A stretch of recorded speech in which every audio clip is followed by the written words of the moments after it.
Good afternoon, wherever you are in the world. It's me, Daddy Dragon, and I am live. And that was Janet, my assistant, in the background there, giving it large, as she normally does. I'm going to put a gag on her next week. Oh, my finger's going funny. Click it back out again. I don't expect many people to be coming out live to this because it is extremely unusual that I do a show on a Sunday evening. But I've just watched a wonderful video with Bret Weinstein and Rupert Lowe, right? And I feel compelled to make a video just doing commentary on it. So if anyone, it is in the link, but what I'm going to do now is briefly show you where that video is. And if you don't know who Mr. Weinstein is, I will show you it there. The actual video is called "Turning Britain Around." Rupert Lowe on Dark Horse, and then you've got the rape gang inquiry report, etc. Right now, why was this a fantastic interview? And I'm literally going to take that off screen and go through a notepad and go through some elements. Before I do, I want to make sure everyone gets this, right? And I might even switch cameras and show you this. Behind me, which is these books here, right? These are originals, right? This is not a green screen. These are real law books.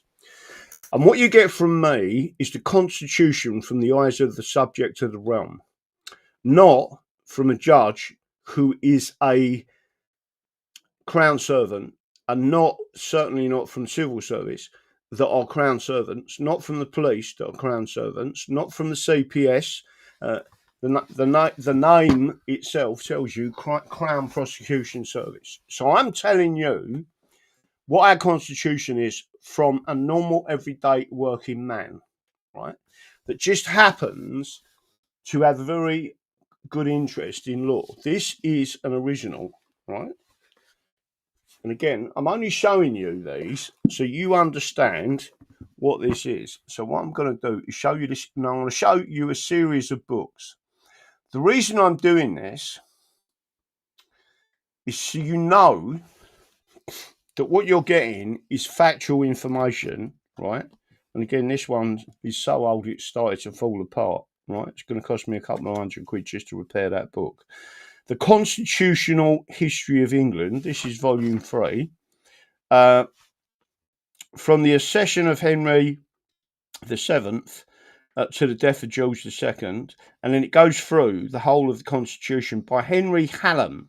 Why am I showing you this? Right? Why is it so important that you understand, right, where that comes from, or why I'm showing it to you? Right? Why is that original so important? And the reason why it's so important is because everyone refers to A.V. Dicey.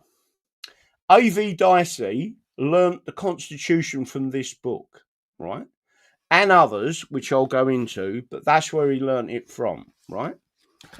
Most of the legal professionals out there, and call themselves legal professionals, have never read Callum's work, right? Now, there's some other bits I want to show you because I think it's important that you get this, and I am going to show you this one at a time.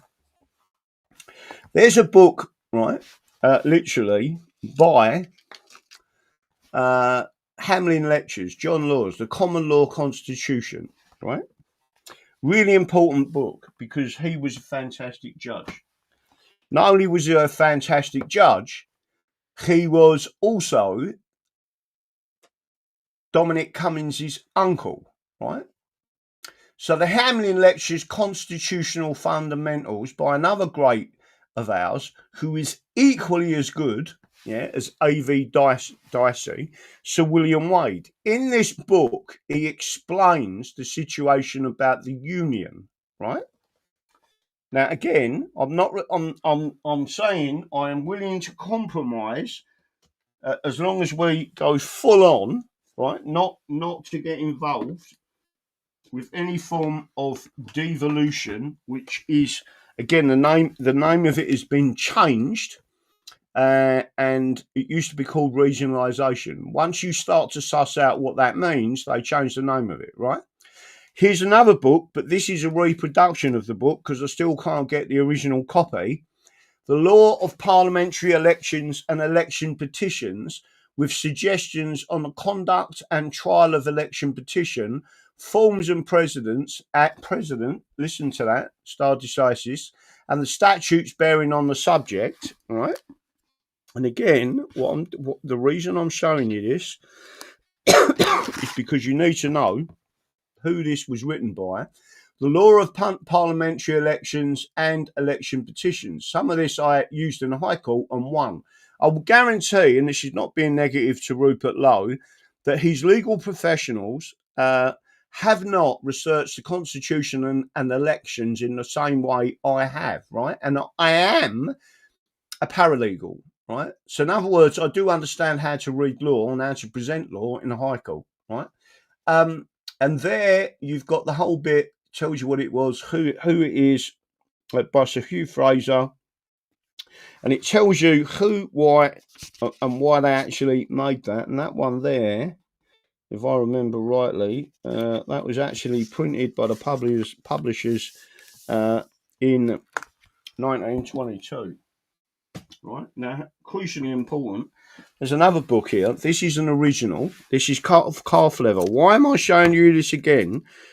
To show you that these people that are being relied upon, which are basically British barristers and solicitors that Rupert Lowe is referred to as parasites, right, haven't read any of this.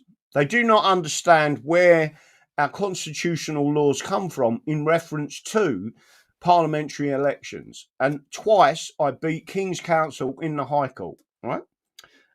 So much so that some people started calling me the King Counsel killer, right? And bearing in mind, this is from the eyes of the subject, not a Crown servant, right? Because they're two different groups of people. One relies on the big state, the other doesn't. Right? A treatise of the law of elections in all its branches, John Simeon, Esquire, Lincoln's Inn Barrister at Law, the second edition, corrected and enlarged, 1795. This is an original book, right? So again, all of this information, and you will see the amount of trigger parts I've put in there that I literally would stand up and speak to the law lords about our elections and what the history of the law is, right? What, again, why am I showing you this? Because crucially important, people need to understand, and again, this is the other book, and again, an original. If I was to show you this, you will see it. A Constitutional History of England, by Henry Hallam. So again, don't forget, this is where A.V. Dicey learnt the history of the law. And in here, you will see a whole almost dedicated chapter to Ashby versus White 1703 and why it was so important, right? Bearing in mind, they were the drafter. The Lord Chief Justice Holt was the drafter of the English Bill of Rights with John Somers and others. Now, here is another book, and again, I'm going to bring these. The reason why this is so important is because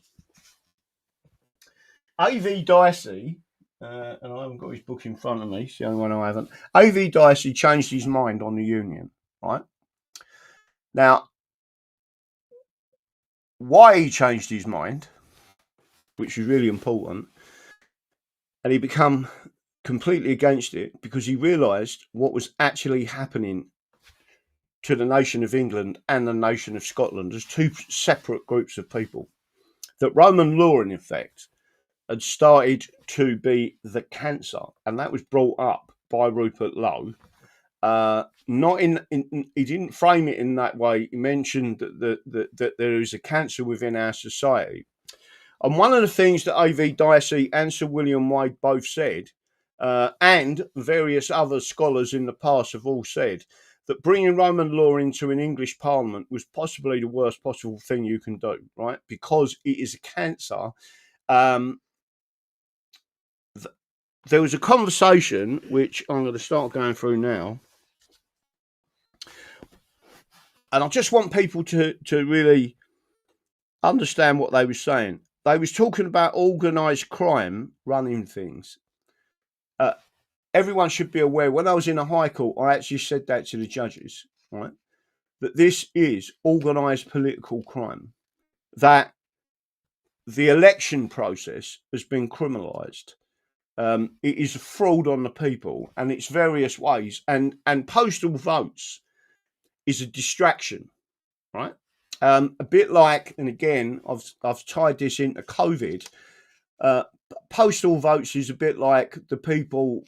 Some people say that the virus don't exist. Some people say it do exist. That's the free men of the landers, right? They're creating this confusion out there, right? That's all part of the psychology and the criminalisation of propaganda, right? So there was things that was said in there. Rupert Lowe mentioned the Fabian Society and how bad they was. The cancer, which is actually Roman law, and I'll explain that, the reason why it's so bad. So am I saying the easiest way is to void the Acts of Union and go back to being England, and Scotland goes back to being Scotland? The reason the Union was brought in the first place was because Scotland was bankrupted. And then it learned, in reverse of what the Scots say, to depend on England for virtually everything. So their people started to become socialised to someone else's money, right? Which is the reverse of what the Scots have been taught, right? The Scots have been taught that England is the bad guy here, right? And we provide the oil, right? So I'm not going to get into that discussion. I can do, right? And they won't like the answer from history. They will not like the truth of that, right? The Constitution, it was brought up about the American Constitution and the English Constitution. Rupert Lowe was talking about the founding fathers of the United States of America and the Constitution. We have framers of the English Bill of Rights. The Bill of Rights, and it was said, again, Rupert Lowe said that we don't have a written constitution. Yes, we do. We don't have a codified constitution. He never said that, but yes, we do. Right? One thing that people need to remember is that the United States of America is in trouble already, constitutionally. It's only 250 years old. Why? Because they've attempted to Romanize the Constitution when the common law and a common law constitution is the best method, and you've only got to look to England to find that out, right? England is 1100 years old and has always solved its problems constitutionally, one way or the other. Whether the public ended up picking it up and saying we want this resolved and we want it resolved now, for example, slavery, we was being taken as slaves in a big way, and it was the people that rose up, right, just before the Glorious Revolution, and that's where our navy come from. That's where our shipbuilding come from, because in the end the people said, we've had enough of this. We need to be on them seas defending our people and our fishermen and our kids, etc. Right? So you've got a similar situation that's going on now with the rape gangs, except that it is literally the government has brought all these people in. So the difference between the constitutions of the United States of America is they've got a fully codified, Romanized constitution, and they're not doing too well at the moment, right? And England has the best recovery method, right, which is common law. But what I'm going to do is explain to you why it is that is true. But the parasite judges, they're part of the problem. I'm going to go into it and explain why that is.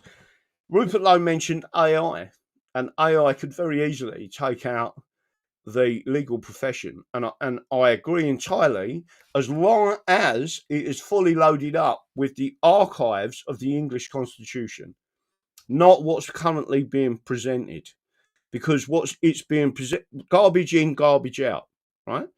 Gigo, we used to call it, right? So again, the education system has gone completely bad. Blair, the voting system, it's a vicious circle. The Bill of Rights, it wasn't just to make sure everyone's aware of this. This is crucially important for Rupert Lowe to understand this, and Bret Weinstein. I'm sure Bret won't be watching this, but if he ever does, I want him to understand this. There was something very crucial that happened in 1948. One, they brought in the British Nationality Act in 1948 and removed crucial parts of our constitution that protected us from having foreigners in our parliament and our lords and in any position of authority. That means people like Sadiq Khan could never have been mayor, right? The second issue was what they did in 1948 by top and tailing in effect, Chapter 2 or Section 2 of the English Bill of Rights, which was unlawful. It was ultra vires. It's crucially important, and I've got the evidence of that. They was never allowed to do it. They hid that, right? So they omitted that information of what they was doing from telling the public. They buried it in legislation, and that is the part where they actually created this mind virus that Parliament is sovereign. It is not sovereign. It's never been sovereign, right? And the English Bill of Rights put in a set of laws, constitutional laws, forever, that you could never change that. And in 1948, they top and tailed Section 2 of the English Bill of Rights, the part that basically told you you cannot change this, right? Ever. Right? There is no one on the planet that can change it. These are God-given rights, and it come from a glorious revolution. By changing that and not telling the people and conning people, professional criminals or professional criminal politicians, which is what we're talking about, removed the statutory constitutional protections in writing, right? So we do have a written constitution. They removed that and made themselves, by propagating a message, that Parliament is sovereign. Parliament has never been sovereign, right? There is a separation of powers that's just as crucial in England as it is in America. But what I'm going to do is explain to you how important voting is, right?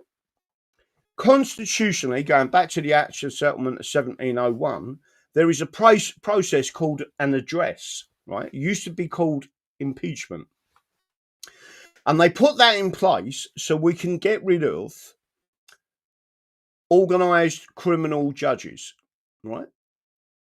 So the Constitution of England put in place a method of getting rid of crooked judges, because they knew there would be crooked judges, right?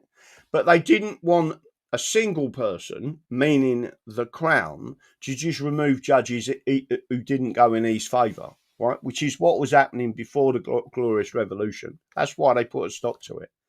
And what they said is there is a process, and the process is going to be simplified from impeachment, which is where the Americans get impeachment from the English, right? And they said it's going to be a formal address. And to get to that formal address, to remove them crooked judges, to remove dodgy barristers, to remove solicitors, etc., you need this address, right?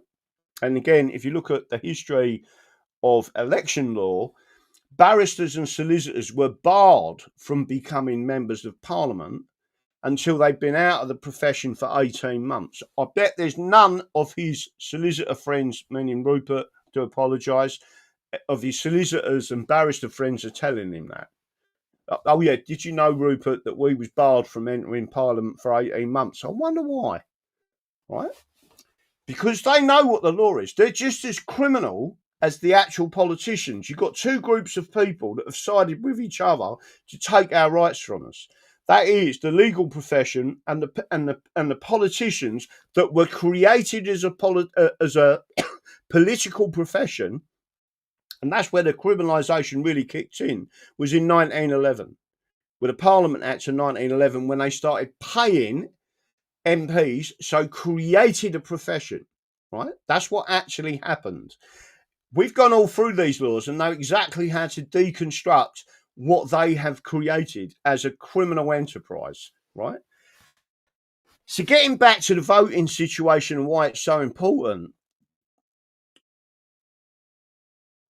as with the Crown cannot abstain from assenting or dissenting to law.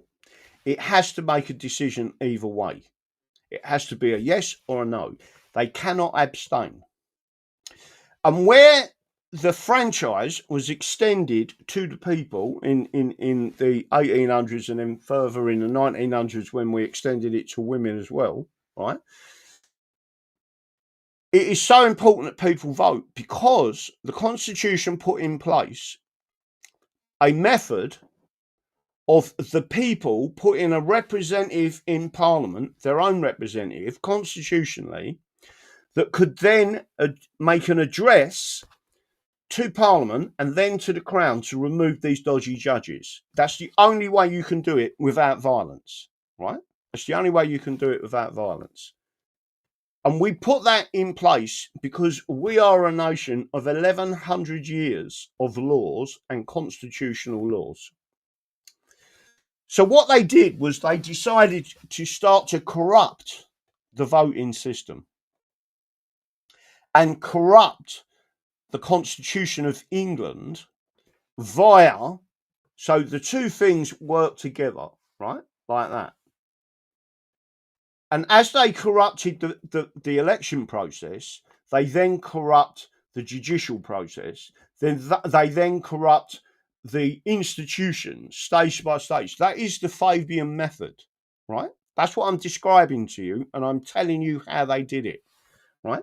So there are certain laws that need to be, one, made void, and two, further laws that we now understand how they did it. This is what needs to be put in as a future protection, right? So again, it's a vicious cycle. The more you don't vote, the worse the problem gets. The way that we control this and the way that we do this, I've said this for years and years and years and years. Do not listen to the people telling you not to vote. They're part of it, right? That is why their message is being promoted on YouTube, being promoted on all of the other platforms. That is why they're allowed to progress their arguments and why they've took me down so many times. They even shut down Russia Today because they didn't like me being on every Friday for 20 minutes, right?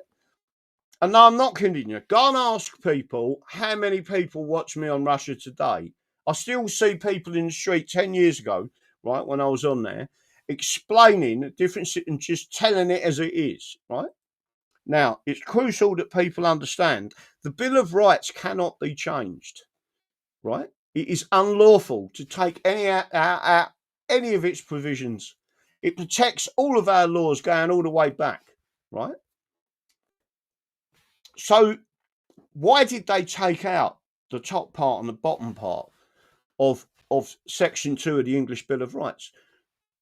To promote the fact that they're sovereign. Because them two parts were the bits that said they're not sovereign.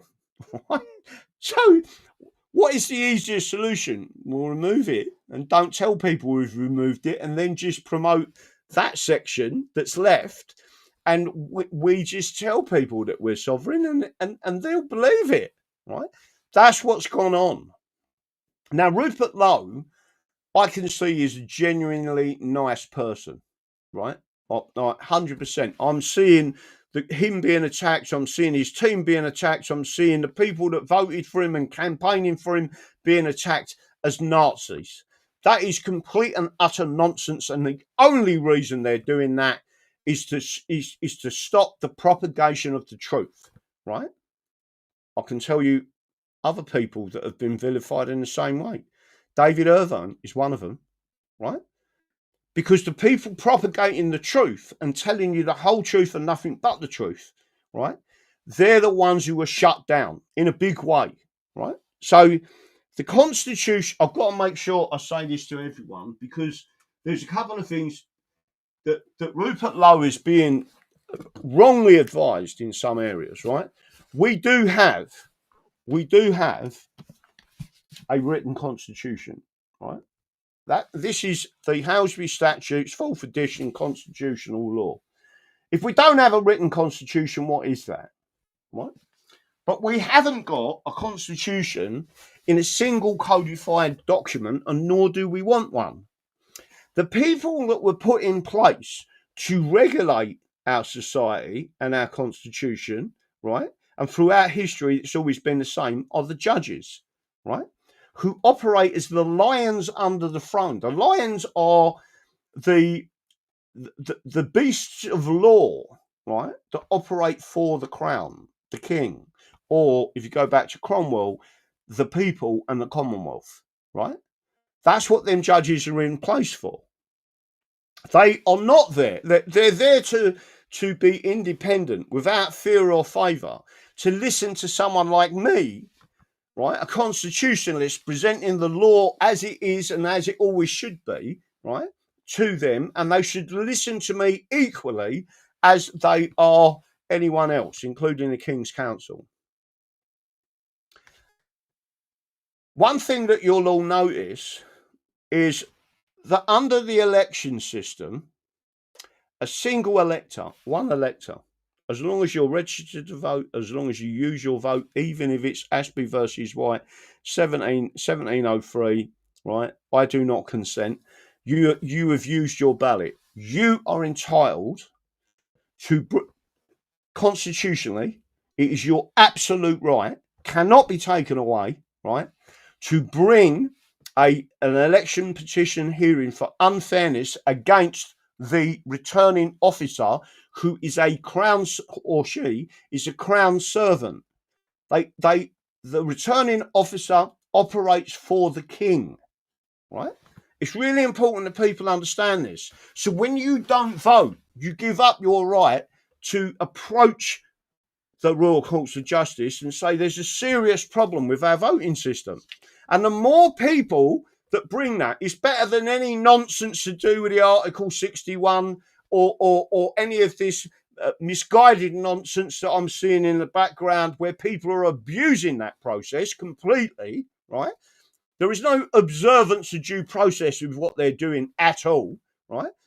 Our petition of right is part of our constitution, and a petition of right and presenting a writ in the Royal Courts of Justice for your election system to take it back rests with you, the people, right?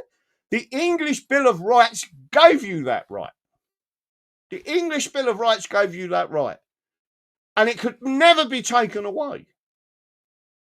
So what they've done is gradually, again, Fabian, right? They've used this. The system is a corrupt judiciary, a corrupt legal profession, corrupt to the core, and then people like me who come in via a different route as a paralegal, that is a constitutional specialist with the eyes on our constitution as a subject of the realm, right? Not as a crown servant. And then present the argument to a judge. And then the judge all of a sudden has got a crown servant on one side and a subject of the realm on the other. And they're supposed to be looking at it with equal support on both sides to say, well, who is actually right here? And that's why we won our cases until we got into the Chester High Court, when they moved the whole High Court to Chester, in that beautiful court in Chester, with all that support, with all the support that went to the High Court with us. Over 95 people turned up, right? The judge, and that was in the appeal court, and we won 3-0, right? And yet, what I'm seeing is Rupert Lowe being, and I've got no disrespect to people he trusts. I think they do it because they're ignorant. They're ignorant of their own constitution. They call themselves legal professionals, but they've never read the original books. They've never gone back and realised what our constitution means to the subject of the realm of England. If you want to get that back, you must listen to an English constitutionalist. You must listen to why it is that America's in trouble already after 250 years, and England is still there as a nation, even though we're struggling to hang on with our fingernails, right? But we're still there 1,100 years later because we have a common law constitution. And the people that were put there to protect that are the lions under the throne, the judiciary themselves, the judges themselves. What did they do?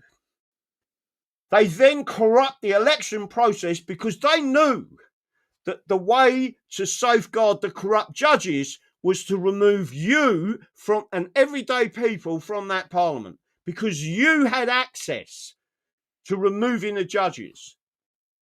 That's what our constitution tells us, that the people can remove them judges. And by the way, just to let you know, constitutionally, once that address happens, and all it is a majority vote, right, in Parliament. So if there's anyone out there that wants to sack the judges that have been doing this to us, who wants to go through the legal profession with a fine sieve, right, and you'll end up with the flour at the bottom, fine grains of flour, and in it you'll find all the lumps and the corruption from that judiciary in that sieve, and every one of them will lose not only their careers, they will lose their pensions, they will lose everything.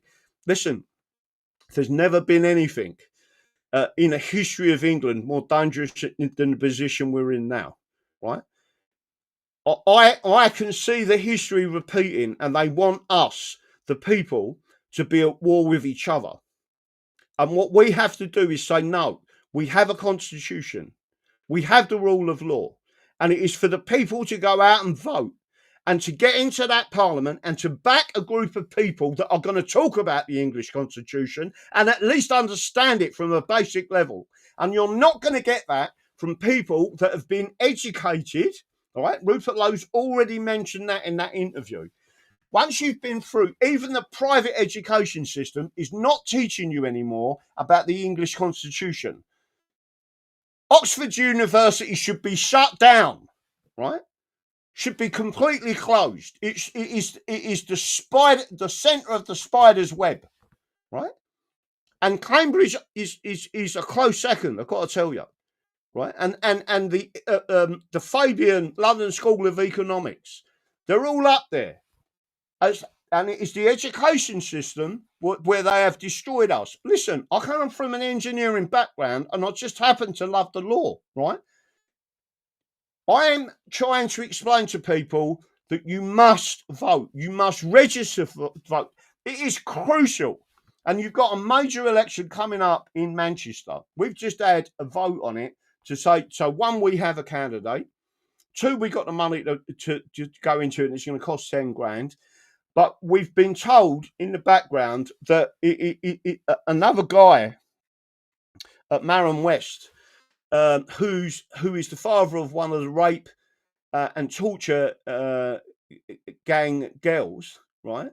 And he went out on the streets, he tried to find her, he done all the things that any good father would do, right? And he tried to protect his daughter, and the state did not assist him at all. In fact, they did the reverse, right? We, as a group of people, even though a small amount, helped to fund that inquiry. So we've taken a vote. One, we have a candidate. Two, we have, as a group of people, have elected that candidate, staying in Manchester, a local candidate. But we have also taken the decision not to stand against Restore Britain if they use that candidate, right? What we want to see is people talking about England again and understand where we're coming from. The key feature of this, in a big way, is a regionalisation of England. We have to stop it. We have to stop the local regionalised governments, the way that they are destroying England. Scotland is already lost. And people in Scotland, many of them do understand that I'm trying to protect them, right? They are already lost. And so is Northern Ireland. And so is Wales. And unless you listen to the constitutionalists now, everything is lost. But we can bring this back. And people must understand they need to get out there. One, they need to register for election, right? 2, they need to exercise their right to vote. They need to get out and overwhelm the crooked, corrupt system with so many votes that they cannot cheat. We need international observers looking at every part of the process to make it as difficult as possible for them to cheat. And then the people need to come out and actually vote. All right. So what I'm trying to say to you is, people, they have lied to you to tell you Parliament is sovereign. It is not. All right. It is an absolute lie. But what they've done is corruptly changed part of the English Bill of Rights, which they wasn't allowed to do. They did it by stealth in 1948. In 1948, they changed the Bill of Rights, and in 1948, they brought in the British Nationality Act, and then they started to flood them people into our Parliament, right? There are other laws that I can talk to you about tonight and say this is why we need to reverse this situation. They've removed hereditary peers for the same reason, right? Because hereditary peers have got skin in the game. And what we've got to do is take it back. So again, I want everyone, if they can, to go and look at that, turning Britain around, Rupert Lowe on Dark Horse, Bret Weinstein, who I think is fantastic. He stuck his head against the over the parapet, referenced COVID. So did I, so did many of you, right? And people have got to start listening again and get back engaged.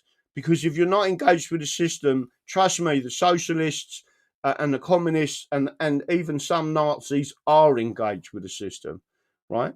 And they know exactly what they've done by demoralising you. So I'm hoping everyone found that useful.